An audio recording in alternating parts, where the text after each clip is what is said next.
امتى تستقيل حتى لو مفيش بديل؟ في البداية خليني أسألك، انت بتروح الشغل ليه؟ تمام، اكيد كلنا بنروح عشان الفلوس، بس ايه تاني؟ بتروح علشان تتعلم وتتطور ويبقى عندك فرص احسن وتبني كارير، ولا بتروح علشان تتهان وما تتقدرش ومحدش يسمعك ويدوب تستحمل بالعافية؟ اكيد في فرق كبير ما بين الاتنين، حتى لو بيدفعوا نفس الفلوس، وحتى لو اللي بتتهان فيها اكتر دي بتدفع فلوس اكتر. التعب في الشغل مش بالضرورة ان هو حاجة وحشة، في ناس بتتعب علشان بتتعلم وعندها مسؤوليات كتيرة بس في الاخر محققة نفسها ومبسوطة، وفي ناس بتتعب لانها مضغوطة ومفيش مخرج، واللي بيفصل بين الاتنين خيط رفيع للأسف مش دايما واضح.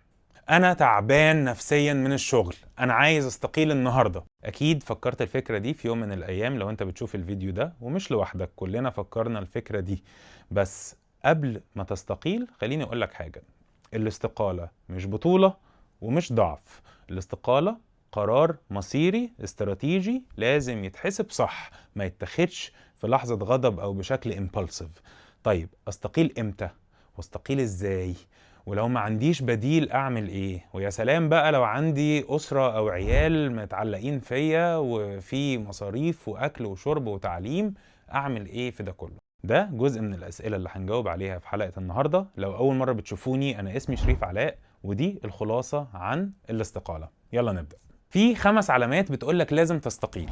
اول علامة انك لازم تستقيل ان شغلك مأثر على نومك، جسمك بيقولك كفاية انا تعبان. منظمة الصحة العالمية WHO اعترفت رسميا في 2019 ان البيرن اوت ظاهرة مرتبطة بالعمل، وصنفته على انه حالة ناتجة عن الضغط المزمن في بيئة العمل. يعني البيرن اوت مش دلع ومش ضعف شخصية، لا، ده اجهاد وضغط مزمن جاي من الشغل في اغلب الاحوال. يبقى انت لو بتصحى من النوم مش قادر، التوتر بتاعك دايما عالي، دايما مجهد، اسأل نفسك التعب ده علشان هدف، ولا التعب ده مجرد استنزاف؟ مش دايما اي تعب مستاهل، يعني ساعات في بين ومفيش جين عادي. تاني علامة بتقول انك لازم تستقيل فورا من شغلك هو لو انك محلك سر، واقف، مفيش تطور ونمو. لو بقالك فترة طويلة في نفس المكان بتعمل نفس الشغل ومفيش تعلم ومفيش تطور، في مشكلة لازم نتكلم فيها.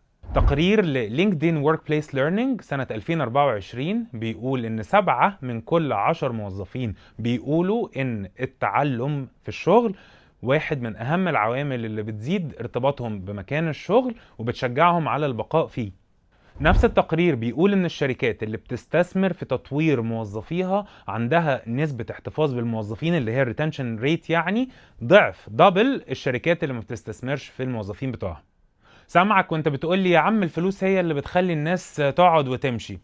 الكلام ده فيه جزء من الصحة بس مش مظبوط، وبالأرقام وبالدليل. دراسة من جالوب 2024 بتقول إن نسبة الناس اللي بتمشي من الشغل بسبب الضغط وثقافة العمل والورك لايف بالانس هي 68%، في مقابل 16% بس هم اللي بيمشوا بسبب ضعف المرتبات او ان هو مش عاجبهم الكومبنسيشن، وبقيه ال100% لاسباب اخرى. نفس الكلام بيأكده Work Institute Report سنة 2024 بيقول ان 1 من كل 10 بيمشي بسبب المرتب او ضعف الكومبنسيشن، يعني في 9 من كل 10 90% بيمشوا لاسباب ملهاش علاقة بالفلوس، اسباب اخرى زي بيئة العمل السامة، ثقافة الشغل، عدم التطور الى اخره. فلو انت في وظيفة نفس المستوى، مفيش مسؤوليات جديدة، نفس المهام، فمفيش اكسبوجر جديد، فده مش استقرار، ده جمود. وعلى فكرة انا واحد من ال 90% اللي مشيوا من شغلهم لاسباب ملهاش علاقة بالفلوس.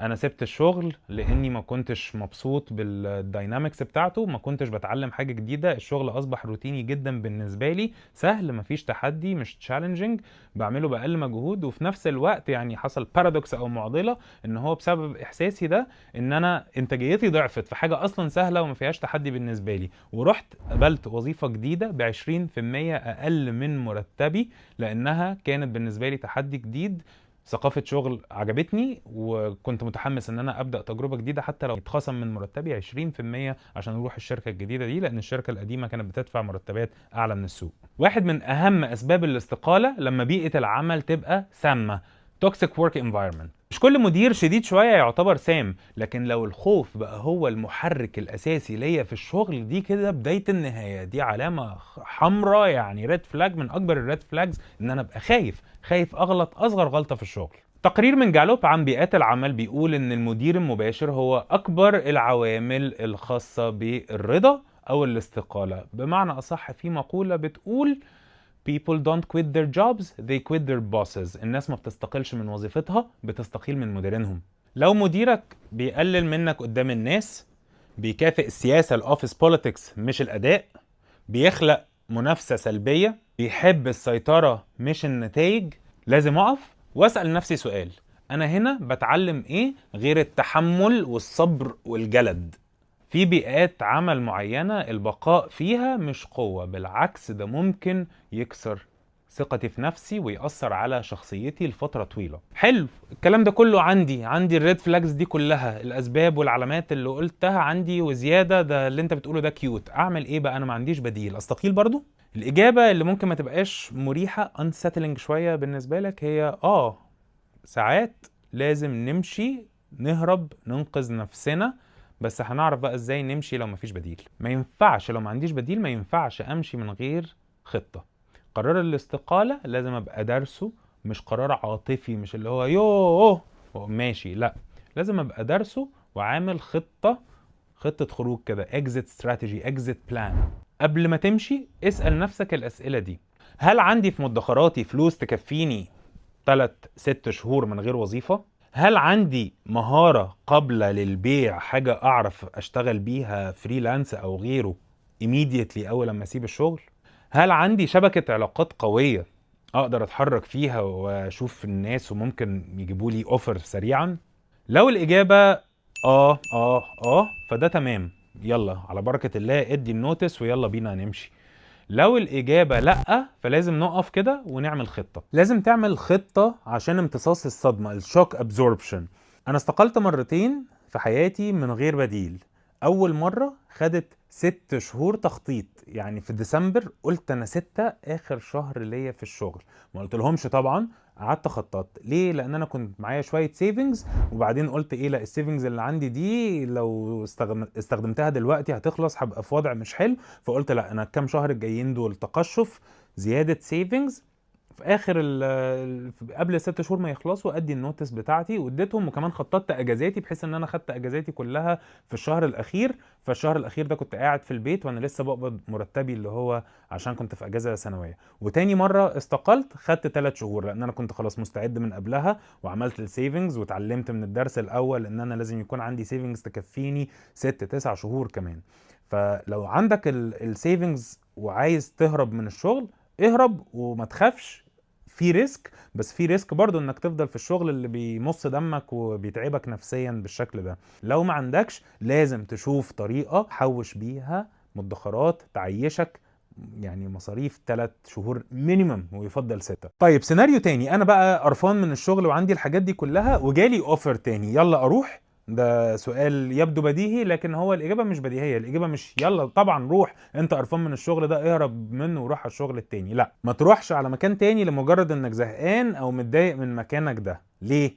لان في الحالة دي انت سايب شغلك هربان من شغل وحش، مش عشان رايح شغل كويس. فانت يا فرحتك كده لما تروح من ألف لب وب يطلع زي ألف أو أوحش، ده هيكون وضع أسوأ من الوضع الأولاني. على الأقل الوضع الأولاني أنت استقريت وعارف تتعامل بكل التوكسيسيتي، بكل البيئة السيئة أو السامة دي، بس على الأقل خلاص اتعودت عليه. المكان التاني لو وحش، فأنت هيبقى وحش وجديد ولسه مش متعلم، فده ممكن يبقى فيه مشكلة، يعني أسوأ من المكان اللي أنت فيه. قبول جوب أوفر لازم يكون عشان أنا رايح حاجة أحسن، مش عشان بهرب من حاجة وحشة أنا فيها. احسن بقى في اي حاجه في بيئه العمل، في الاسباب اللي مضايقاك رايح لها تكون احسن، ما تكونش زيها او اوحش. حاجه اخيره قبل ما نفضها سيره ونختم الفيديو: مش كل ضغط سبب للاستقاله، ومش كل استقرار سبب للبقاء.